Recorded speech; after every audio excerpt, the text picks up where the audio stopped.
Bago ka matulog, ibulong mo lamang ito upang ma-addict siya at lalong manabik sa iyo.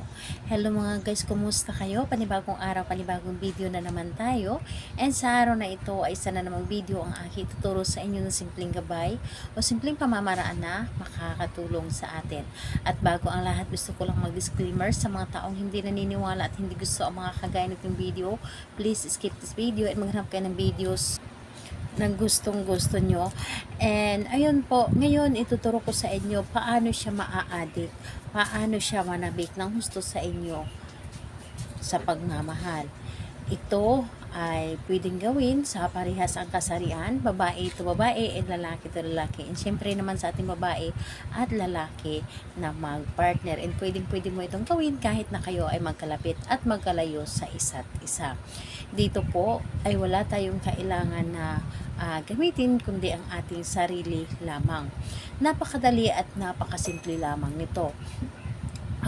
Kailangan mo lamang dito na i-claim sa iyong sarili na gustong-gusto mo itong gawin, and buo po ang inyong loob, tiwala at paniniwala sa paggawa nito, and higit sa lahat, wala kayo mga problema yung hindi ka nagdalawang isip na gawin ito at wala ka mga maraming iniisip. So, kailangan nakafocus ka lamang sa dapat mong gawin. And ayun, kapag ready ka na, pwede mo na itong simulan. Sa gagawin natin dito, napakadali lamang. Bago ka matulog sa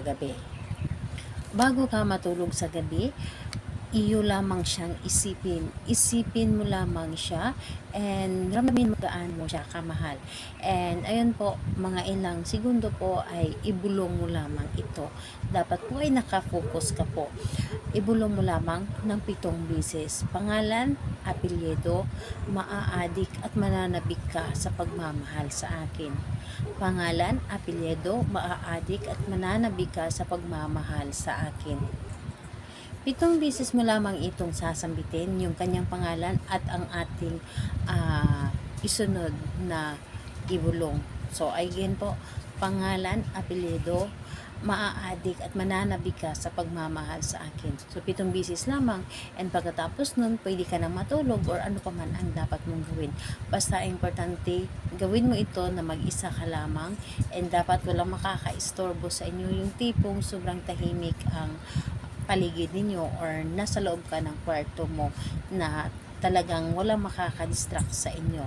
And ayun po, yun lamang ang dapat mong gawin. Inasahan mo yung taong ginawa mo ito laging mananabik sa inyo, yung tipong gusto niya lagi kanya makita or makakasama or lagi kanya makayakap.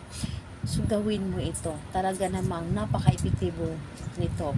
So, sa kahit anong araw at oras mo itong gawin, basta gabi bago ka matulog. And kung magtatanong kayo kung pwede ba ito sa araw gawin, yes po, wala pong problema na gawin mo ito sa araw.